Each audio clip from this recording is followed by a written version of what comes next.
मी यांना वरती सांगितलं की यांना बाहेर काढू नका प्रचाराला, लोक जोडे मारतील म्हटलं आम्हाला. तेच आता शेकीबीर तर माझ्यामुळे जळगावच्या स्मिता वाघच्या जागेसाठी त्यांनी फोन केले नाही का विचारा, आणि तुम्ही तुम्हाला रेकॉर्डिंग दाखवतो, हिला पाडा म्हणून, हिला वरतून पैसे पाठवा साहेब म्हणून. मी तुम्हाला दाव्याने सांगतो, मी पुरावे त्यांच्यासारखं असं फेक नाही बोलणार माझ्याकडे सीडीएन ती गायब झाली म्हणून, असं मी नाही करणार कधीच. पण त्यांनी तिला पाडण्यासाठी, स्मिता वाघला पाडण्यासाठी पण प्रयत्न केलेत, फक्त सुनेला आणण्यासाठी प्रयत्न केले त्यांनी केलेत. पण आम्ही त्यांना थांबवलं की तुम्ही एके सभेत येता कामा आहे, बाहेर पब्लिकमध्ये येता कामा आहे, तुम्हाला काय घरात बसून फोन करते करा. त्यांनीच किती वेळा सांगितलं की मला बाहेर निघुदलं नाही, तुमचा नेता असं करतो, तुमचा नेता मला प्रचार करू देत नाही, सभा घेऊ देत नाही. म्हटलं तुम्ही सभा घेतल्यावर लोक आमची इज्जत काढतील ना.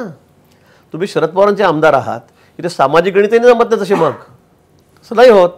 आणि म्हणून आम्ही त्यांना थांबवून ठेवलं. आणि आत्ता शेकीमीराज की माझ्यामुळे. आता मला सांगा, खडसे साहेब गेल्यामुळे काय फरक पडला जिल्ह्यामध्ये? काय फरक पडला? दूध डेअरी आम्ही एक हाती घेतली आमच्या ताब्यामध्ये.